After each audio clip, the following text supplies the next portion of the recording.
welcome to the latest gripping installment of Adventures with Irish Ancestors. My video accounts of how to get the best out of johngrenham.com, my website about Irish genealogy. This talk is going to be about graveyards. They are an extraordinarily rich source of records where they exist, but they're also one of the ones that are slipperiest and hardest, for me at least, to get a comprehensive grip on. So let's dive straight in. The way I'm going to do this is to look at the accounts that I give on the site in the free browse section of gravestone, graveyard records. There are three categories of record. If you know the site, you know that I am an obsessive categorizer. But anyway, there are three categories: gravestone inscriptions, church burial registers, and graveyard burial registers, by which I mean state or local authority burial registers. Gravestone inscriptions are by far the biggest of the three. And they're also the ones that tend to attract people. They tend to take people down the rabbit hole, and where they're never heard of again. People get obsessive about gravestone inscriptions. There are lots of websites out there that do Irish graveyards. Most of them, unfortunately, don't do them completely. One of the rules I try to have when I'm giving a link to a transcript is to ensure that it's complete, not partial, because partial transcripts can be quite deceptive. But there are lots of people who have been doing superb work in transcribing gravestone inscriptions for years, starting off with the wonderfully titled Association for the Preservation of the Memorials of the Dead in Ireland. I like to say that 7 times before I go to bed at night. They published a journal over almost 30 years with transcripts of interesting headstone transcripts, mainly the gentry and the respectable. One of the points about gravestones generally, though, is that until relatively recently, they were a luxury. Why would you be spending money marking where somebody is dead when you're struggling to keep the living still alive?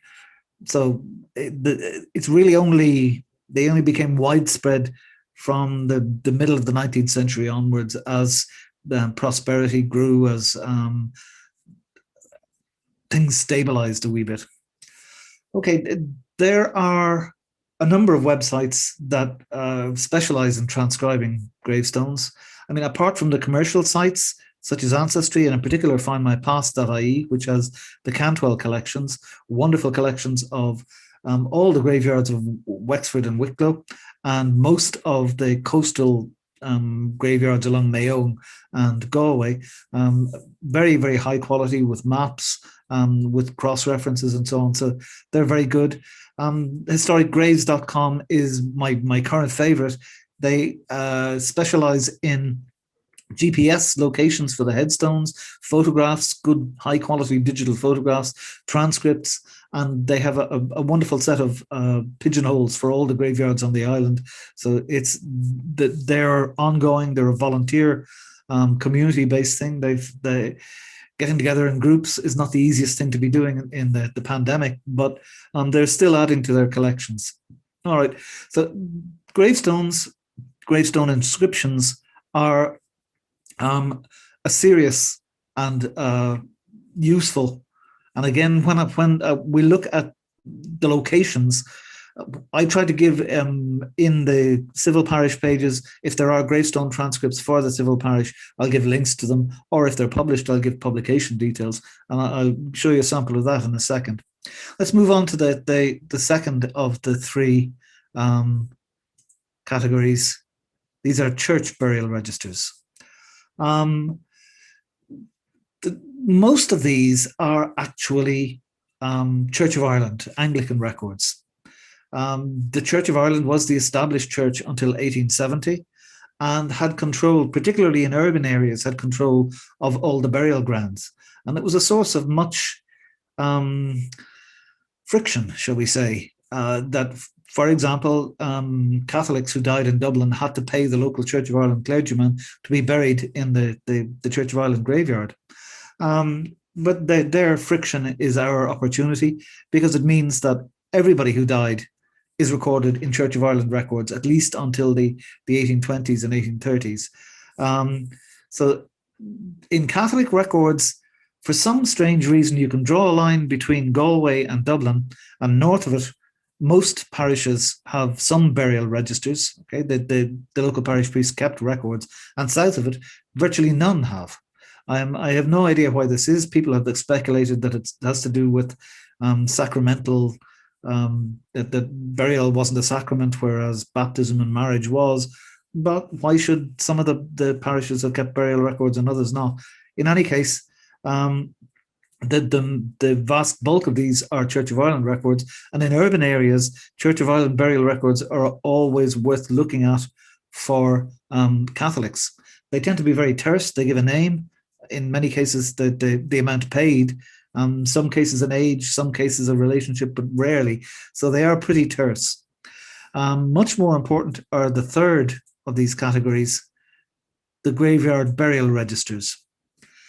Now, these came into existence because local authorities acquired responsibility for graveyards as part of the ongoing sanitary reforms, public health reforms. Obviously, making sure that your local graveyard is looked after and well tended is quite an important aspect of public health.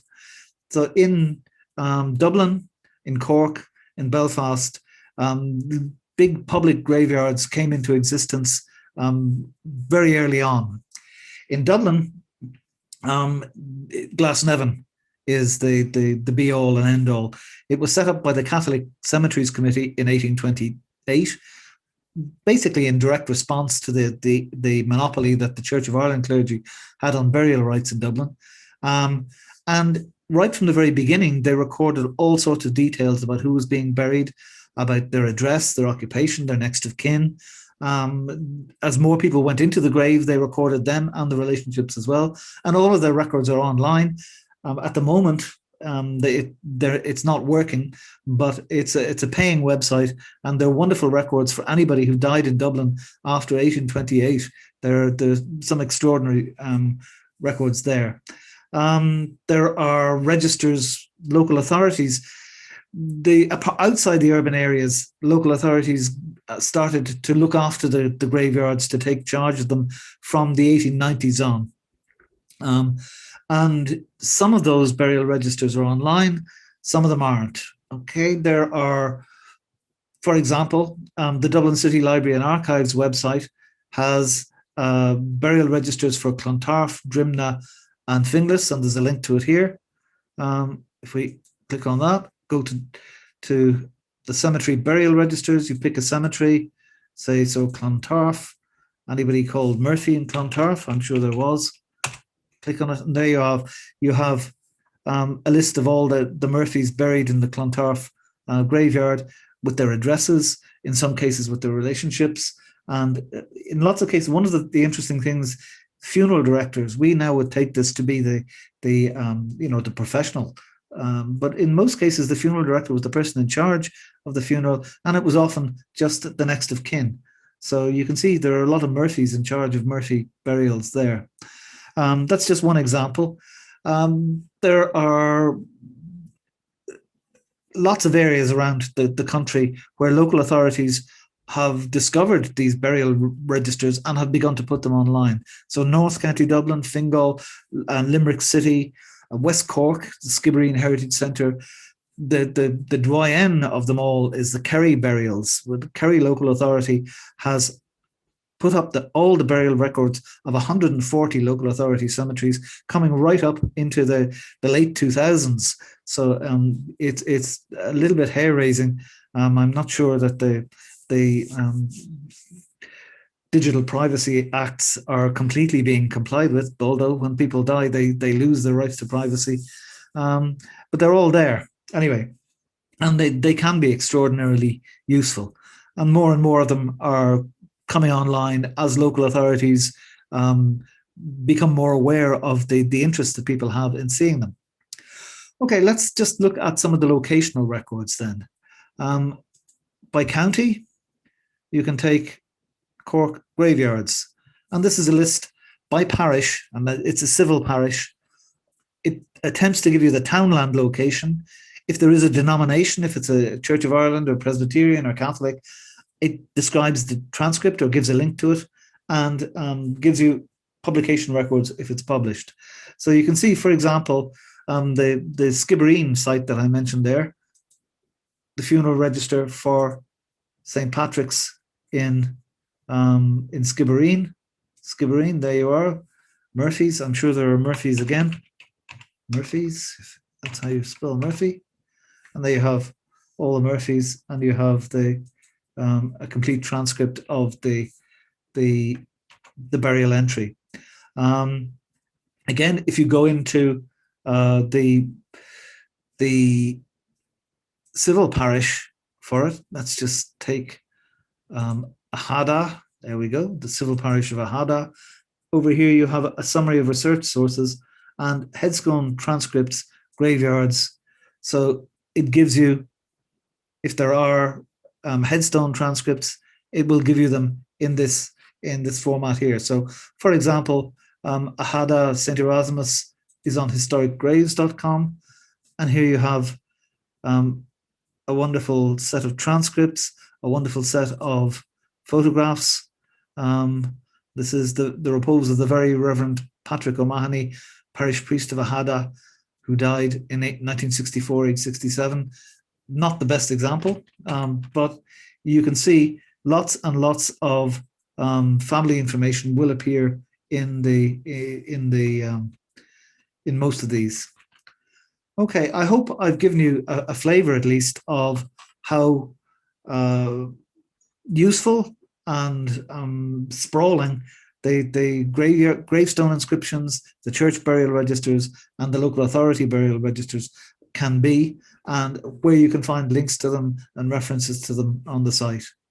Okay, happy hunting. Thanks for listening.